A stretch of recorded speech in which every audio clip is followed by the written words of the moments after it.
So the next tea I'm going to show you has to do with keeping up your immune system, which is kind of important at this time of year. So this is a tea that's actually using different types of mushrooms. Now I don't have all the types of mushrooms that I would typically use to make this tea because I'm completely out of reishi right now. So I'm just going to be doing it with two different types of mushroom, which is chaga. Now I've used these chaga chunks a couple of times already and they could be reused multiple times. I just put them in a bag after making the tea, which I'm going to show you how to make, and then I put them back in the fridge. So we're going to be using chaga, and we're going to be using turkey tail mushrooms. Now these typically don't look powdery like this. I've put these through the blender to kind of break them apart because otherwise they don't disperse in the tea very well unless you break them into smaller pieces. Typically they're more of a fan type shape. And they're very colorful. They really do look like a turkey tail. I'll put a picture up in just a second as to what those typically look like. And also for your reference, I'm going to put up a picture of what the chaga looks like when it's growing on yellow birch trees.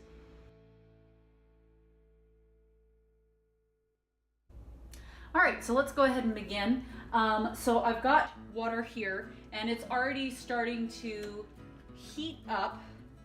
It's hot water from my sink and I'm getting it heating up. So what I would typically do is just take like a handful of chaga chunks.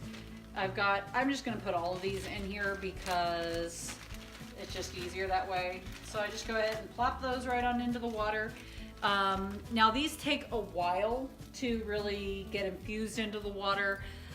So I'm actually going to leave this for about a half hour on medium heat to where it'll be simmering. And then I'm also going to go ahead and add some of my turkey tail so that will be in there as well.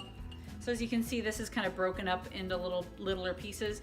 And I'm going to take about 3 heaping teaspoons of that, stick that right on in there as well. And we will be removing that later. But we're just gonna actually leave that for about 20 minutes and let it simmer.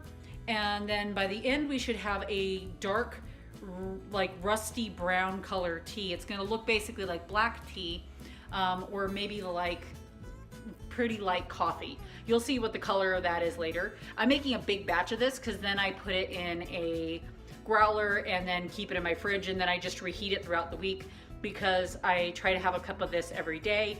Since it is immune boosting, both these mushrooms are very, very good for immune regulation.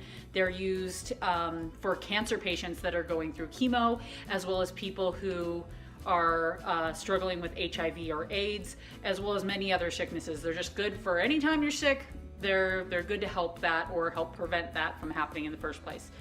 All right, so that's done simmering and it's right here in the pot. I've already gone ahead and sifted some of this so you can see what color it is in here. And I'm gonna be filling this and probably mostly filling a second one or putting the rest in mason jars.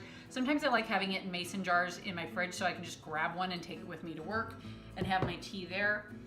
But what I've done is I've taken my tea strainer, put it in my teapot, and then put this inside my tea strainer so that I don't spill everywhere. I'm gonna go ahead and finish pouring this through here in the sink so it doesn't make a big mess, and then putting it in here, and then I've got this just ready in the fridge to pour out into a coffee mug and heat up in the microwave anytime throughout the week when I want it. And like I mentioned, this is a good immune boosting tea. I totally forgot on the jasmine tea to try to tie that tea into a book that I was gonna recommend with it. And I still haven't been able to think of one that goes with the jasmine tea. But on this one, because it's immune boosting, I'm going to recommend the book Moretta's Ride by Anne McCaffrey. In that book, there is an outbreak of a terrible flu virus that basically nobody's inoculated to anymore at that time because they've lost a lot of technology since they came to that planet, and they aren't aware of inoculation practices anymore. So all these people die from this flu. And if they had something to help their immune system, it might have not been so bad. So this is my immune tea. And that's the book that I'm recommending that goes with this tea. All right, I'm gonna finish draining this out and then I'll show you when this is all full what we end up with. All right, so I've gone ahead and finished sifting that out. I've also re-recovered my chunks of chaga out of that mixture so I can use them one more time. I think they're good for about one more use. This is my third use of them, and the tea's starting to get a little lighter. As you can see, it basically just looks like normal old iced tea, and it tastes very similar to a very, very light coffee. So you may want to use some creamer in it if you don't like black tea on its own, and go from there. But I also sometimes just mix some of this into my coffee in the morning because I should still be getting the benefits from it, which is really the point. And it does taste pretty good too. It just kind of tastes like black tea for the most part. I'm going to go ahead and have a cup of it now too, because I've set aside some. I've got a mason jar that I can take to work at some time throughout the week, and then I've got this that I can pour out at any time that I want to have some of this tea. All right, I will check back in with you later with another tea that I have that is for different purposes.